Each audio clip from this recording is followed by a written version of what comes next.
My name is Michael Kinslow. I am from Edwards, Mississippi, small town, Edwards, Mississippi, and I play Jerry.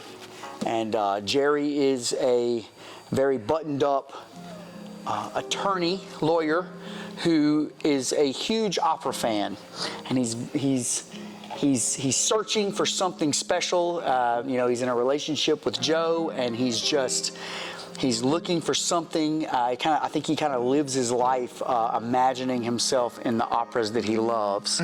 So that's kind of the fantasy world that he lives in. So, awesome. and but he's very buttoned up.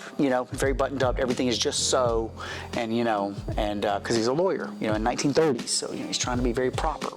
Man, as soon as you came out for the first scene, I knew that you had to have been a lively person off of camera because it just seems like it jumped over the stage out, and I said, okay, this is going to be good when I seen that. So to play a role like that where you have to kind of be buttoned up and try to walk into their personality, especially with this role, how did you find the balance in this particular role? I think part of the fun is, part of the enjoyment of something like that is always on the verge of losing it. Right, and so that's kind of what you're doing. Is that's part of the whole play. Is you see Jerry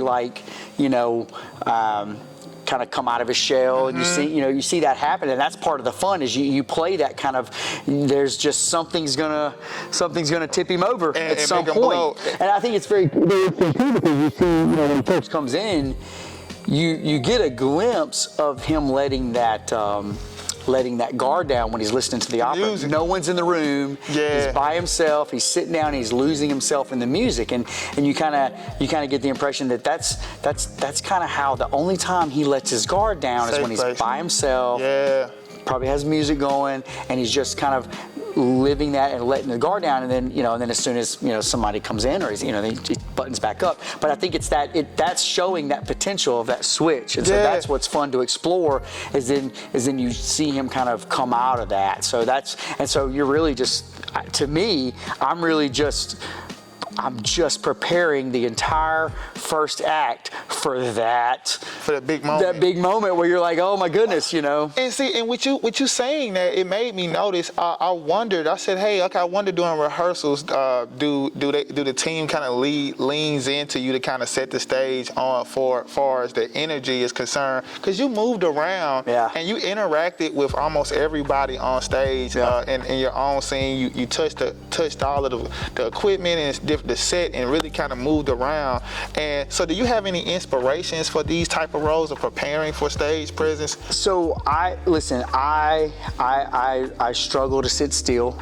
That's just me as my personality, as Michael Kinslow's personality. I'm kind of all over the place. I actually, Francine and I have talked a few times about, like, you could give me the script 6 months in advance, and it's hard for me to learn it until I start moving.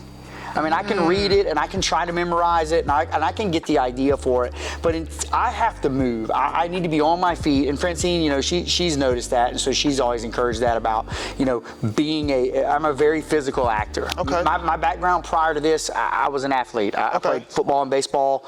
I was able to play in college, and so, that was my performance prior to getting into this world. Okay. That was my performance, because I went to a small little private school that didn't have the arts. Okay. But what I learned is people cheer when you score touchdowns, people cheer when you hit home runs, right? And so that was my performance. And so when I started doing stage, what was amazing is this is like being an athlete again, because you practice. And you practice and you practice, and then now it's game time, right? And you perform. I said this the other night. We had an actor chat, and people make fun of me because I will refer to my costume as my uniform, and intermission is halftime. That's just the sports mindset. And not too many times do you get a chance to hear like athletes get a chance to talk about the transition out of sports, or do you actually ever do transition? So As an athlete who's made his debut and work into theater, if you got a future athlete that's coming up and it's like, hey, I have interest in other things, what advice would you give them? I just say go. I just say explore. I mean, one of the things about being an actor, about being a performer. You know, I had a mentor of mine named John Maxwell told me one time that everything that you do, every experience that you have in your life, it goes in your toolbox, and then you find a way to use that on stage, right? Wow. So, you know, I tell anyone who's whether you're an athlete or you know, or a mathlete, you know, whatever you want to do, if you want to get into this world, you know, I say, you know, just live life. To me, that's the best thing, is just live life and explore it, you know. Sure. An interesting thing is, you know, one of the biggest fears worldwide is public speaking. Yes, that's one of the biggest fears in the entire world. That's universal. I mean, I don't know the statistics on that, but that is one of the biggest fears, and it's so interesting. You know, that is so. The thing. Yeah, I've seen it's terrifying. In undergrad, nobody wanted to do public speaking. It was like statistics almost. Like no one wanted to talk. Yeah. I never thought about it like that. We got to change that. Yeah, so, I mean, you know, yeah, for sure. Oh, okay. So I talk about Jackson a lot, and particularly this is one of the gyms in Jackson that I'm a huge fan of. I'm a thespian at heart. I love theater. So why did you choose New Stage? Why did you choose to stay here and to be a part of this such a big movement?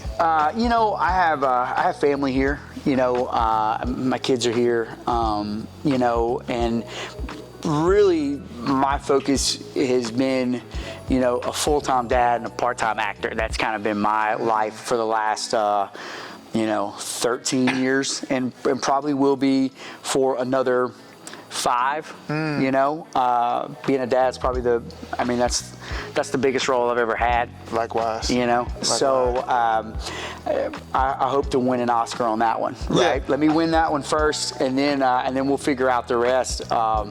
So that's kind of been my focus, and so with my family being here, that's why I've kind of stayed here, and just the opportunities to work here at this theater, the fact that we have a professional regional theater here is, I mean, you know, I don't think people realize the gym that we have here. Yeah, it's such a big deal. It's a big deal. I mean, this show itself, you know, we're the first theater to do this show.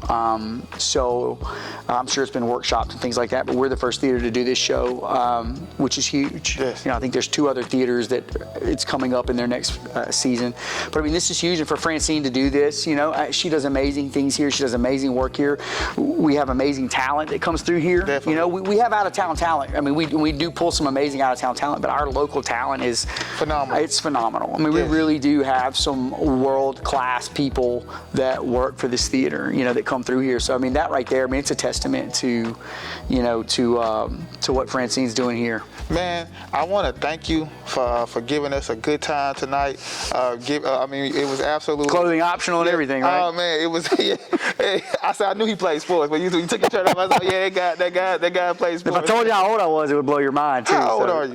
I am almost 50 years old. I am 47 years old.